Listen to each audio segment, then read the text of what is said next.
সৰুপথাৰ অঞ্চলৰ গৌৰৱময় ইতিহাসৰ পাতত স্বৰ্ণাক্ষৰে জিলিকি থকা PMC সৰুপথাৰ উচ্চতৰ মাধ্যমিক বিদ্যালয় আৰু এই সৰুপথাৰ যি PM শ্ৰী উচ্চতৰ মাধ্যমিক বিদ্যালয়ৰ বাকৰিত মই বৰ্তমান উপস্থিত হৈছোহি। আচলতে এই বিদ্যালয়খন 1956 চনত কেইজনমান পোহৰ প্ৰয়াসী বা শিক্ষানুৰাগী ব্যক্তিৰ অহৰহ প্ৰচেষ্টা আৰু কষ্টৰ বলত তেওঁলোকৰ ঘামেৰে জীপাল হৈ উঠা এখনি শিক্ষানুষ্ঠান মানুহ গঢ়াৰ কমাৰশাল আৰু এই কমাৰশালখনে বৰ্তমান 70টা বসন্ত অতিক্ৰম কৰি হীৰক জয়ন্তী বৰ্ষত উপনীত হৈছে। সেয়েহে PM শ্ৰী সৰুপথাৰ উচ্চতৰ মাধ্যমিক বিদ্যালয়ত আগন্তুক 26, 27 আৰু 28 তিনিদিনীয়া বৰ্ণাঢ্য কাৰ্যসূচীৰে এই বিদ্যালয়ৰ বাকৰিত হীৰক জয়ন্তী বৰ্ষ হীৰক জয়ন্তী সমাৰোহ উদযাপন কৰিবলৈ আগবাঢ়িছে। গতিকে মই বিদ্যালয়খনৰ মূল তোৰণৰ সন্মুখত উপস্থিত আছোঁ আৰু আমাৰ NE8 নিউজৰ দৰ্শকক এই বিদ্যালয়খনত হীৰক জয়ন্তী উপলক্ষে আচলতে কেনেধৰণে প্ৰস্তুতি চলাইছে বা কি আয়োজন চলিছে সকলোবিলাক দেখুৱাই যাম। বলক, মই বৰ্তমান বিদ্যালয়খনৰ খেলপথাৰত উপস্থিত হৈছোঁ আৰু এই বিদ্যালয়ৰ যি খেলপথাৰ এই খেলপথাৰখনতে খুব সুন্দৰভাৱে আচলতে হীৰক জয়ন্তী উপলক্ষে তেওঁলোকৰ যি প্ৰস্তুতি সেই প্ৰস্তুতিসমূহ চলি আছে। মোৰ কেমেৰা সতীৰ্থ দেখুৱাই যাব। ইয়াত এটা মঞ্চ নিৰ্মাণ কৰি থকা হৈছে। আগন্তুক 26, 27 আৰু 28 ডিচেম্বৰ 2025 তাৰিখে তিনিদিনীয়া বৰ্ণাঢ্য কাৰ্যসূচীৰে সৰুপথাৰ উচ্চতৰ মাধ্যমিক বিদ্যালয়ৰ হীৰক জয়ন্তী সমাৰোহ উদযাপন হ'ব। গতিকে আমি দেখিবলৈ পাইছোঁ ইয়াতে কিছু ছাত্ৰ ছাত্ৰী আচলতে হীৰক জয়ন্তী সমাৰোহৰ লগত সংগতি ৰাখি তেওঁলোকে কিছু অনুষ্ঠানত ভাগ ল'ব। সেয়েহে তেওঁলোকে আচলতে ইয়াত আখৰা কৰি থকা দেখা গৈছে।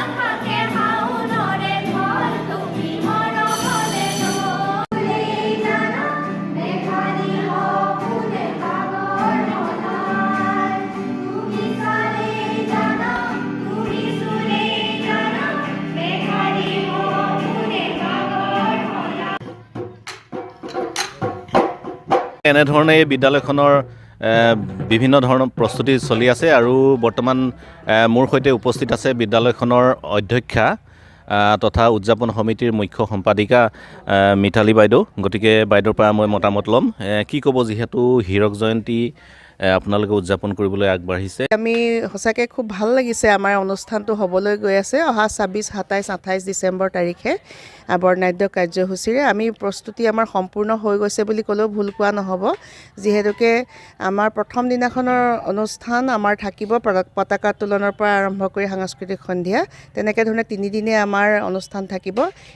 শেষৰ দিনাখন আমাৰ মুকলি সভা থাকিব, সাংস্কৃতিক শোভাযাত্ৰা থাকিব আৰু আমি মুকলি সভাত আমাৰ শিক্ষামন্ত্ৰী ডাঙৰীয়া আমাৰ আহিম বুলি আমাক কথা দিছে, তেখেতে আহিব। ইয়াৰ উপৰিও আমাৰ অসমৰ বিভিন্ন স্থানত থকা আমাৰ প্ৰাক্তন ছাত্ৰ ছাত্ৰী, আমাৰ শুভাকাংক্ষীসকলে আহি আমাৰ এই বৰ্ণাঢ্য কাৰ্যসূচীত অংশগ্ৰহণ কৰিব বুলি আমি আশা কৰিছোঁ। আৰু আমাৰ যিসকল প্ৰাক্তন ছাত্ৰ ছাত্ৰী আছে তেওঁলোকৰ অনুষ্ঠান থাকিব 27 তাৰিখে আৰু এই 27 তাৰিখে বৰ্ণাঢ্য কাৰ্যসূচী যি হ'ব, প্ৰথম ৰাতিপুৱাৰ পৰা গধূলিলৈকে সাংস্কৃতিক অনুষ্ঠান তেখেতসকলৰ দ্বাৰা পৰিচালিত হ'ব আৰু প্ৰথম দিনাখন আমাৰ বিদ্যালয়ৰ ছাত্ৰ ছাত্ৰীৰ জৰিয়তে সাংস্কৃতিক অনুষ্ঠান হ'ব আৰু শেষৰ দিনাখন আমাৰ নিমন্ত্ৰিত অতিথিসকল থাকিব আৰু সেইদিনাখন নিমন্ত্ৰিত অতিথিসকলে সুবাসনা দত্তক আমি নিমন্ত্ৰণ কৰিছোঁ আৰু তেখেতৰ লগতে আৰু বিভিন্ন অনুষ্ঠান আমাৰ সেইদিনাখন থাকিব। গতিকে আমাৰ প্ৰস্তুতি সম্পূৰ্ণ হৈছে। আমাৰ মুখ্য আমাৰ যিখন কমিটি আছে তেওঁলোকে আমাক বহুতখিনি সহায় কৰিছে। সৰুপথাৰবাসী ৰাইজ আৰু আমাৰ অসমৰ বিভিন্ন স্থানত থকা আমাৰ প্ৰাক্তন ছাত্ৰ ছাত্ৰী, আমাৰ বৰ্তমানৰ ছাত্ৰ ছাত্ৰী আৰু শিক্ষক শিক্ষয়িত্ৰীবৃন্দ সকলোকে মই এই অনুষ্ঠানলৈ পূৰ্ণভাৱে সহযোগিতা আগবঢ়াব বুলি আমি আশা কৰিছোঁ আৰু খুব সুন্দৰকৈ আমাৰ অনুষ্ঠানটো হ'ব বুলি আমি ইতিমধ্যে আশাবাদী। আৰু এগৰাকী বাইদেউ আছে। বাইদেউ, কি ক'ব আচলতে হীৰক জয়ন্তী সমাৰোহ যিহেতু পালেহিয়ে, মনত আচলতে কেনেধৰণৰ উৎসুকতা?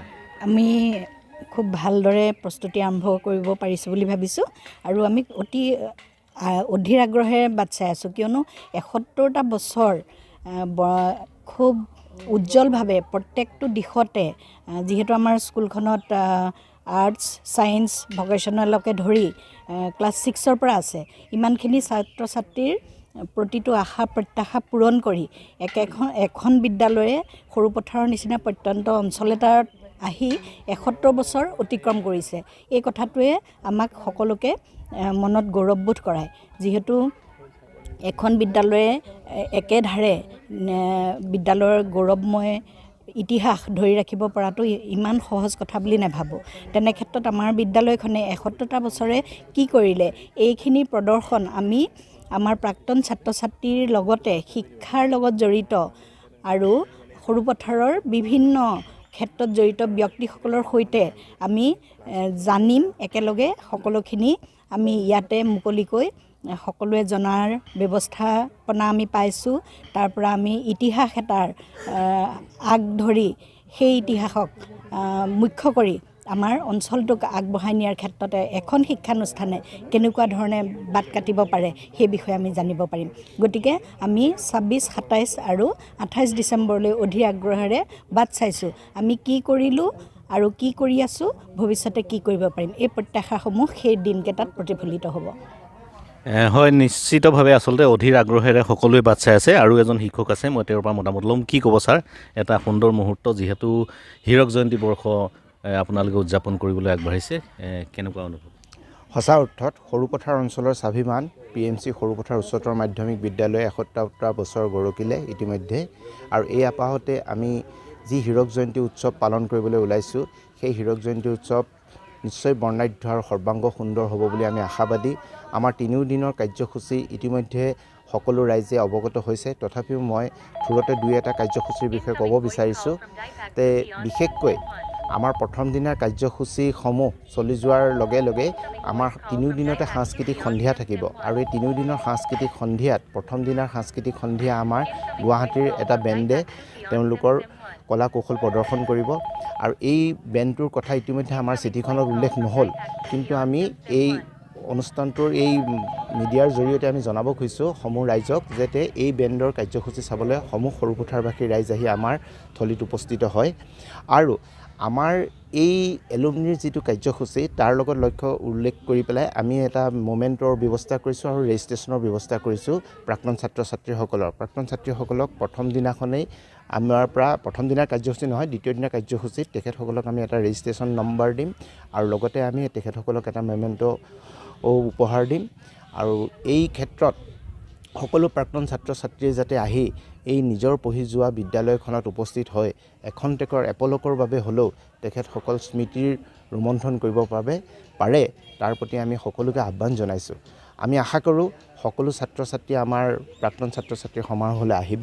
আৰু সেইদিনাখনো আমাৰ সন্ধিয়ালৈ যি সাংস্কৃতিক কাৰ্যসূচী হ'ব সম্পূৰ্ণৰূপে প্ৰাক্তন ছাত্ৰ ছাত্ৰীয়ে সেই অনুষ্ঠান সম্পূৰ্ণ কৰিব। তাৰ মুখ্য আকৰ্ষণ হিচাপে থাকিব আমাৰে প্ৰাক্তন ছাত্ৰ আচুৰ্য বৰপাত্ৰ, মণ্টু গোহাঁই, দুলু গগৈ ইত্যাদি। আৰু তৃতীয় দিনাখন আমাৰ যি বৰ্ণাঢ্য সাংস্কৃতিক শোভাযাত্ৰা হ'ব, সেই শোভাযাত্ৰাৰ পিছত আমাৰ এখন মুকলি সভা হ'ব। সেই মুকলি সভাখনত সন্মানীয় কেইবাগৰাকীও অসমৰ মন্ত্ৰীয়ে যোগদান কৰাৰ কথা ইতিমধ্যে আমাক নিশ্চিত কৰিছে। আৰু লগতে আমাৰ কেইবাগৰাকীও অসমৰ স্বনামধন্য শিক্ষাবিদ আহি পেলাই সেই মুকলি সভা শুৱনি কৰিব। আৰু নিশালৈ আমাৰ সকলোৰে মৰমৰ আৰু সকলোৰে আদৰৰ জনপ্ৰিয় কণ্ঠশিল্পী সুভাষণা দত্তই সংগীত পৰিৱেশন কৰিব।